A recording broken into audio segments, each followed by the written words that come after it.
Right, what I'm going to talk about today is technology while you're out on a run or exercising, and benefits, the pros, the cons, everything you need to know. Well, everything that I know that I can tell you about technology while you're exercising. Okay, back after my run, and my god, I actually didn't expect what I was going to be running.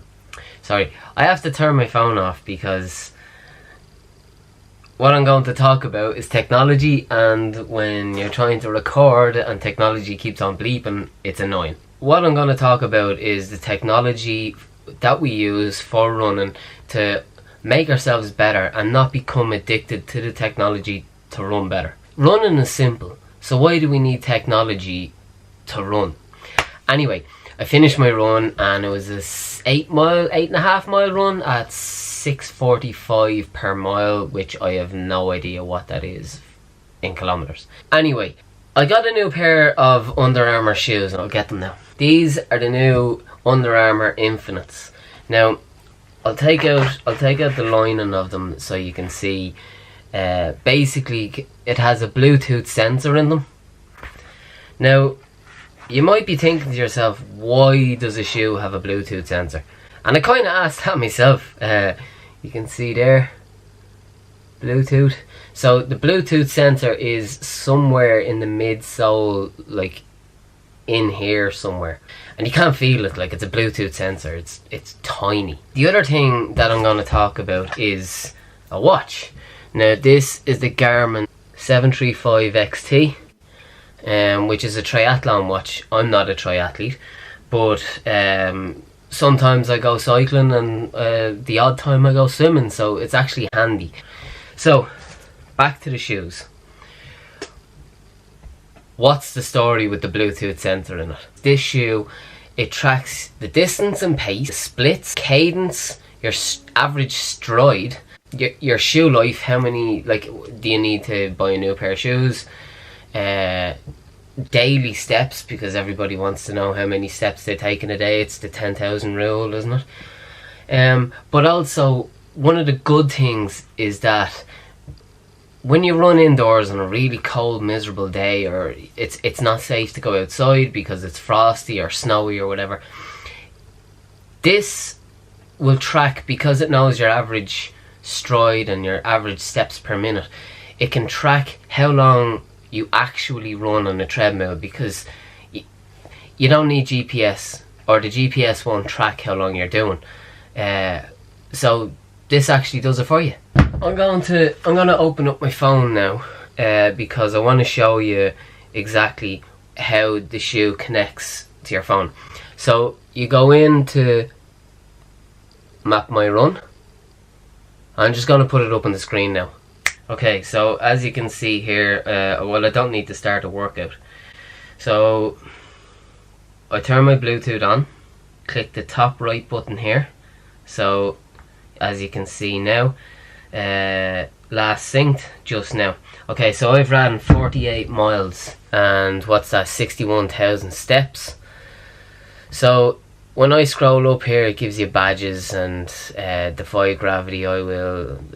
Basically, it tells you, it gives you little milestone badges.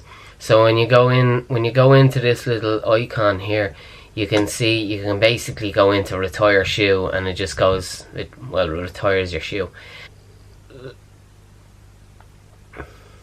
Okay, so stride length, you can see my stride length and different paces. So it goes from 102 inches for the first mile, then it goes to 115 inches for the second mile, and so on, so on, so on, so on, so on. Show all data. So here we go. My max pace was 5:28 per mile. My cadence. So it's more accurate, I think, than. Here we go. You have a personalized coaching tip view. Okay, so average cadence is 168. And the target is 184 to 200. I don't actually take enough steps per minute.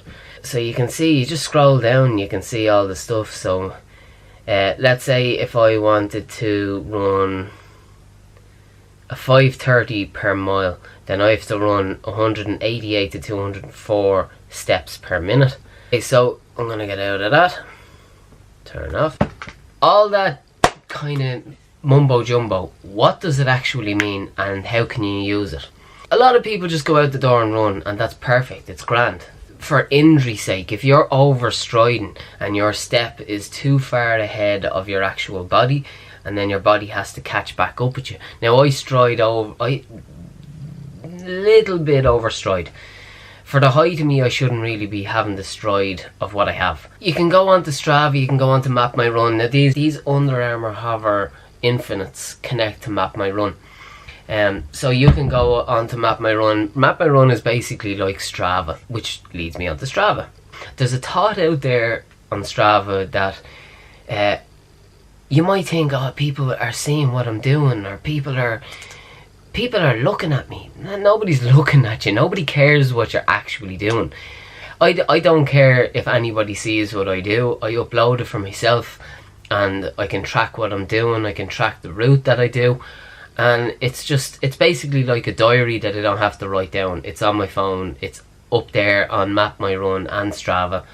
Here's my details here. I think Strava's a good thing. I think Map My Run is a good thing, but it depends how you use it and how obsessed you are with it. If you're trying to get your average mile splits down because it looks better on Strava, that's the wrong way to do it, because you're coached by Strava and you're not coached by someone else or yourself. You're trying to look good on Strava. The other thing is your watch. So I went out the door, ran 7:27 for my first mile, and then after that I just started to get faster and faster and faster. Didn't really look at my watch, I just went on feel. I felt good, but I have a session tomorrow, so I probably shouldn't have gone that fast. But if you're looking at your watch too much, you're not running by feel all the time, you're running by what your watch is telling you. You're kind of going, Jesus, I shouldn't be going this fast, and you back off. And sometimes you just need to forget and just hurt and go, as in if you're talking about a race. Then other times you're looking at your watch and go, oh my god, that was a 9-minute mile. It felt like it was a 6-minute mile.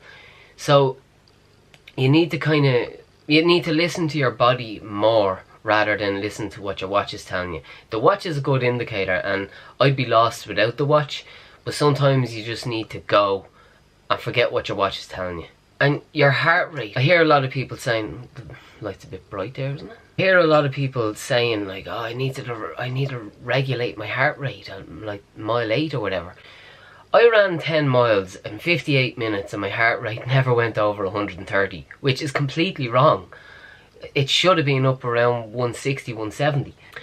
The little sensors here, sometimes they don't pick up your wrist heart rate accurately. So you need, to do it properly, you actually need a heart, like a chest strap. For instance, Kenyans don't care about your heart rate. They just run.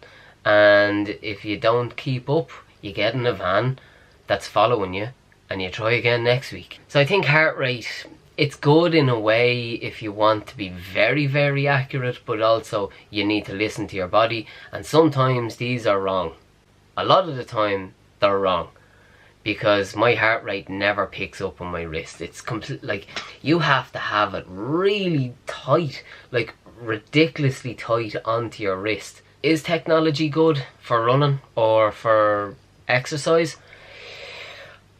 I think it is, but it depends on how you use it. So if you're addicted to what your phone is telling you and what your watch is telling you, what Map My Run, Strava, or whatever the app you're using to tell you what you're doing, if you're addicted to that and all your training is because it looks good on Strava, or you want a segment championship best, then you're not using it wisely, you're using it like a fool. Basically, I think there's a time and place for it. I don't think all your runs should be guided by technology, but it's good to look at what happens afterwards. I go back and look at Map My Run and use my shoes as a guide of, okay, there was a big hill going up there, but I didn't realise that there was a hill. That's why my pace dropped, not because I'm getting tired. Or if your stride is too long for the height of you, then that could be a reason why you're getting injured all the time. So I think there's a time and place for it. I just don't think all your runs should be guided by technology. and that wasn't 2 Minute Tuesday. That was like, sorry, I haven't been uploading. Like, I think I just got out of the habit of uploading, so I'm sorry. Happy Tip Tuesday, I suppose. And I'll talk to you next week. Bye bye.